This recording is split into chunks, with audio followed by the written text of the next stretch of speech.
ఎంతో కష్టపడి అడవి నుండి తీసుకొచ్చిన మూలికలు పని చేయకపోవడంతో ఇక రూప అయితే ఎంతగానో బాధపడిపోతూ ఉంటుంది. సుమ భోజనం చేయమని ఎంత అడిగినప్పటికీ రూప భోజనం చేయకుండా అలాగే కూర్చొని ఉంటుంది. ఇక దాంతో సుమ, నువ్వు ఎవరు చెప్తే భోజనం చేస్తావో నాకు బాగా తెలుసు అని చెప్పి పక్కకు వచ్చి రాజుకు ఫోన్ చేస్తుంది. ఏంటి చిన్నమ్మాయి గారు అని చెప్పి రాజు అంటూ ఉంటాడు. దాంతో సుమ, రాజు మందరం కోసం తీసుకొచ్చిన మూలికలు పనిచేయలేదని రూప ఎంతగానో బాధపడుతుంది. భోజనం చేయకుండా గదిలో అలాగే కూర్చుంది. నేను ఎంత చెప్పినా నా మాట వినడం లేదు అని చెప్పి అంటూ ఉంటే అప్పుడు రాజు, నేను ఇప్పుడే బయలుదేరి వస్తున్నాను చిన్నమ్మగారు అని చెప్పి అంటూ ఉంటాడు. ఇక వెంటనే అలా రాజు బయలుదేరి రూప ఇంటికి వస్తాడు. రూప గదిలోకి రాజు రాగానే ఇక రూప రాజుని చూసి ఎంతగానో ఆనందపడిపోతుంది. ఇక అలా తనకి ఏడుపు కూడా వచ్చేస్తుంది. రాజుని హక్ చేసుకొని ఏడుస్తూ, రాజు, మనం ఎంతో కష్టపడి అడవికి వెళ్ళి మరి మూలికలు తీసుకుని వచ్చాము. ఆ మూలికలు ఎందుకు పనిచేయలేదో తెలియడం లేదు. మందరం కోలుకుంటుందని ఆ దీపక్ అత్తయ్య కుట్రలు బయట పెడుతుందని ఎంతగానో ఆశపడ్డాను. కానీ మన ప్రయత్నం ఫలించలేదు రాజు అని చెప్పి రూప ఏడుస్తూ ఉంటే, అమ్మాయి గారు బాధపడకండి, ఖచ్చితంగా మందరం కోలుకుంటుంది. స్వామీజీ గారిని అడిగి ఏదైనా పరిష్కారం ఆలోచిద్దాము. ముందైతే మీరు భోజనం చేయండి అమ్మాయి గారు అని చెప్పి రాజు అంటూ ఉంటాడు. ఇంతలో సుమ భోజనం తీసుకొని రూప గదిలోకి వస్తుంది. నాకొద్దు రాజు, ఏమీ తినాలనిపించడం లేదు అని రూప అంటూ ఉంటుంది. చిన్నపిల్లలాగా అలా మారం చేయొద్దు. నాకు నమ్మకం ఉంది అమ్మాయి గారు, ఖచ్చితంగా మందారం త్వరలోనే స్పృహలోకి వస్తుంది. ముందు మీరు ఈ భోజనం చేయండి అని చెప్పి రాజు అలా ప్రేమగా రూపకి తినిపిస్తూ ఉంటాడు. మా అమ్మాయి గారు అంటే అలా ఉండాలి అని చెప్పి రాజు రూపని పొగుడుతూ ఉంటాడు. నువ్వు తిన్నావా రాజు అని చెప్పి రూప అడుగుతుంది. లేదమ్మాయి గారు, నేను ఇంటికి వెళ్ళాక తింటానులేండి, మీరు తినండి అని చెప్పి అంటూ ఉంటే అప్పుడు రూప, నువ్వు కూడా తిను అంటూ రాజుకి తినిపిస్తూ ఉంటుంది. ఇంతకీ బంటి ఏం చేస్తున్నాడు అని రూప అడగడంతో, వాడికి ఇందాకే భోజనం పెట్టి పడుకోబెట్టాను, రోజు నేను తినిపిస్తేనే కానీ వాడు తినడు అని చెప్పి రాజు అంటూ ఉంటాడు. ఇక దాంతో రూప, నిజంగా నువ్వు ఎంత అదృష్టవంతుడివి రాజు, వాడికి ప్రతిరోజు నీ చేతులతో గోరు ముద్దలు తినిపిస్తున్నావు. ఒక్కరోజు కూడా నేను తినిపించే అదృష్టం నాకు దక్కలేదు అని చెప్పి రూప అంటూ ఉంటే, ఇంకెన్ని రోజులు అమ్మాయి గారు, ఒక్కసారి మందారం స్పృహలోకి వస్తే అప్పుడు రాఘవ దొరికేస్తాడు. అప్పుడు మనం అందరం కలిసి ఒకే ఇంట్లో ఉండే రోజు త్వరలోనే ఉంది.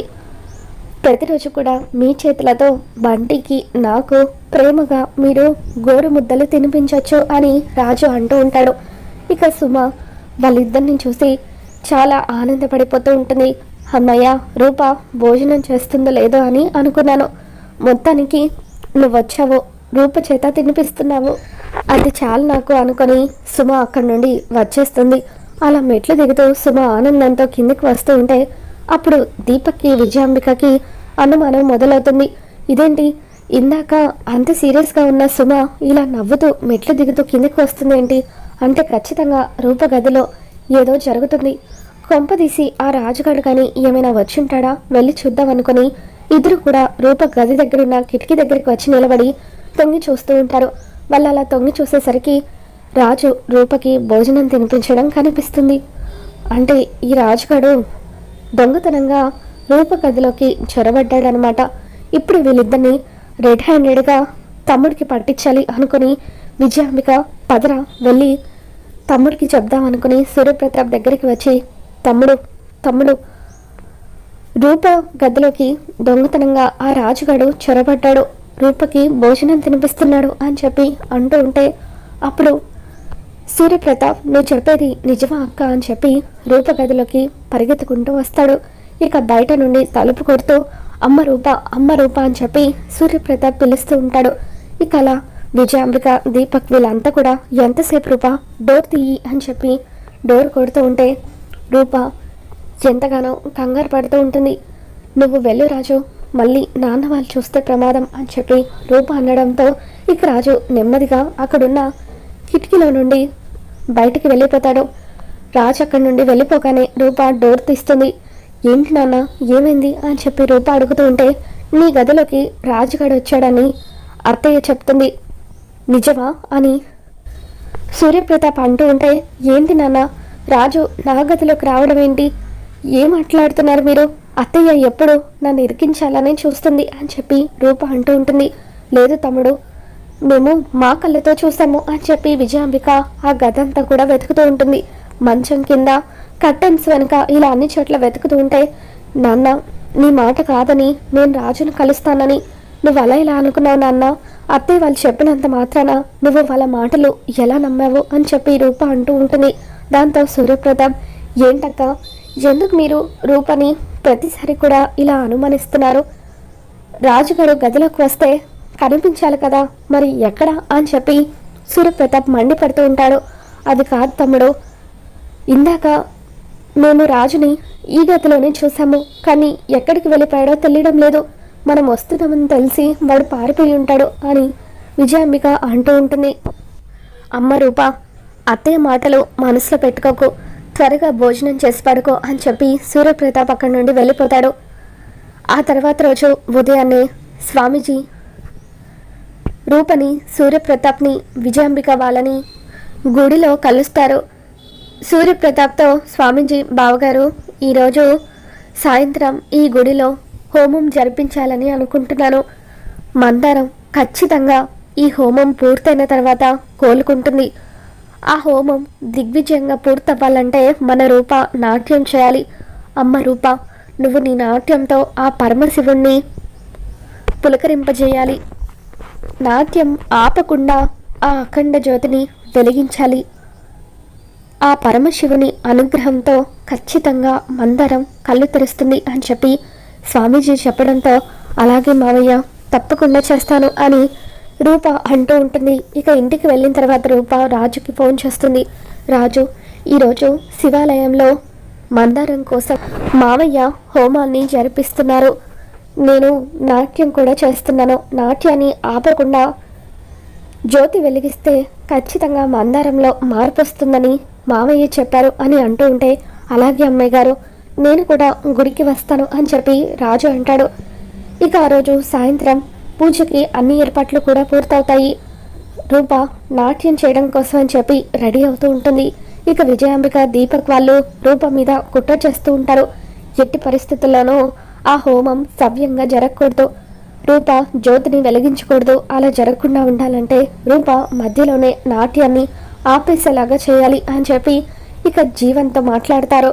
చూడు జీవన్, ఈరోజు రాత్రి శివాలయంలో హోమం జరగబోతుంది, ఎట్టి పరిస్థితుల్లోనూ ఆ హోమం సవ్యంగా జరగకూడదు, రూప నాట్యాన్ని ఆపేలాగా చేయాలి అని విజయాంబిక అంటూ ఉంటుంది. అంతా నేను చూసుకుంటానని దీపక్ అంటాడు.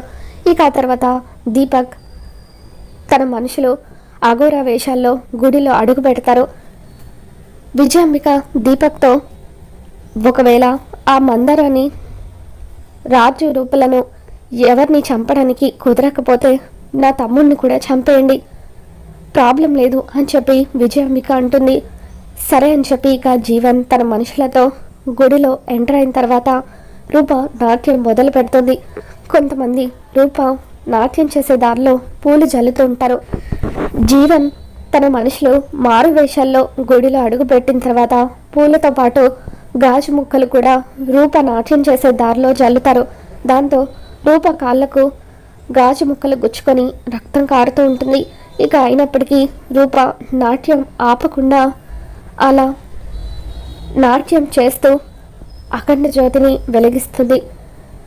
రూప కాళ్లకు రక్తం కారుతూ ఉంటే రాజు పరిగెత్తుకుంటూ వచ్చి తన కాళ్లకు గుచ్చుకున్న గాజు ముక్కలను తీస్తాడు. హరహర మహాదేవ, శంభో శంకర అంటూ అందరూ శివనామస్మరణ చేస్తూ అలా దండం పెడుతూ ఉంటారు. కళ్ళు మూసుకొని దండం పెడుతూ ఉంటే ఇక విజయాంబిక పక్కకు వచ్చి జీవన్కి ఫోన్ చేస్తుంది. ఏంటి జీవన్, నేనేం చేయమని చెప్పాను, నువ్వేం చేసావు, రూప నాట్యాన్ని ఆగిపోయేలాగా చేయమని చెప్పాను కదా, మరి రూప నాట్యం పూర్తి చేసింది అని చెప్పి అంటూ ఉంటే, నేను చాలా ప్రయత్నించాను, కానీ ఆ రూప గాజు ముక్కలు కూర్చుకున్నా కూడా మందరం బతకాలన్న సంకల్పంతో నాట్యం ఆపలేదు అని అంటూ ఉంటే, సరే ఇప్పుడు జరగాల్సింది చూడు, ఆ మందారాన్ని కానీ సూర్యప్రతాప్ని కానీ లేపేయి అని చెప్పి అంటూ ఉంటే ఇక ఒక్కసారిగా అఘోర వేషంలో ఉన్న జీవన్ సూర్యప్రతాప్ని పొడవడానికి త్రిశూలం తీసుకుని వస్తూ ఉంటాడు. అలా త్రిశూలంతో సూర్యప్రతాప్ని పొడవబోతూ ఉంటే ఒక్కసారిగా మందారం స్పృహలోకి వచ్చి ఆ త్రిశూలాన్ని తన చేత్తో అడ్డుపట్టుకుంటుంది. స్పృహలోకి వచ్చిన మందారాన్ని చూసి అందరూ కూడా ఎంతగానో ఆనందపడిపోతూ ఉంటారు. అలా స్పృహలోకి వచ్చిన మందారం ఆ త్రిశూలంతో అఘోర వేషంలో ఉన్న జీవన్ని తోసిపడేస్తుంది. ఇక రాజు వెంటనే ఆ రౌడీలని పట్టుకోవడానికి ప్రయత్నిస్తూ ఉంటే రౌడీలు అక్కడి నుండి పారిపోతారు. జీవన్ కూడా అక్కడి నుండి పారిపోతాడు. రూప పరిగెత్తుకుంటూ మందారం దగ్గరికి వచ్చి మందారం ఇప్పుడు నీకు ఎలా ఉంది అని చెప్పి అంటూ ఉంటే బానే ఉంది అమ్మాయి గారు అని చెప్పి మందారం అంటూ ఉంటుంది. సూర్యప్రతాప్ మందారంతో అమ్మ మందారం ఇప్పుడు చెప్పమ్మా, నీకు ఈ పరిస్థితి రావడానికి కారణం ఎవరు అని చెప్పి అడుగుతూ ఉంటే అప్పుడు మందారం దీపక్ వాళ్ళ వైపు చూస్తూ ఉంటుంది. దీపక్ విజయాంబిక ఇద్దరు కూడా భయంతో వణికిపోతూ ఉంటారు. ఇక మందారం అలా ఆలోచిస్తూ ఉంటే నువ్వెవరికి భయపడాల్సిన అవసరం లేదమ్మా, నీకు నేనున్నాను, నీకు ఇకపై ఏం కాకుండా అండగా నేనుంటాను, చెప్పు తల్లి, నీకు ఇలా జరగడానికి కారణం ఎవరు అని సూర్యప్రతాప్ అడుగుతూ ఉంటే అప్పుడు మందారం దీపక్ వైపు వేలు చూపిస్తుంది. దాంతో సూర్యప్రతాప్ చాలా కోపంగా దీపక్ వాళ్ళ వైపు చూస్తూ ఉంటాడు. ఇక విజయాంబిక దీపక్ ఇద్దరు కూడా భయంతో వణికిపోతుంటారు. మరి రాబోతున్న ఎపిసోడ్లో ఏం జరగబోతుందో మళ్ళీ మన ఛానల్లో తెలుసుకుందాం. ఈ వీడియో మీకు నచ్చినట్లయితే లైక్ చేయండి.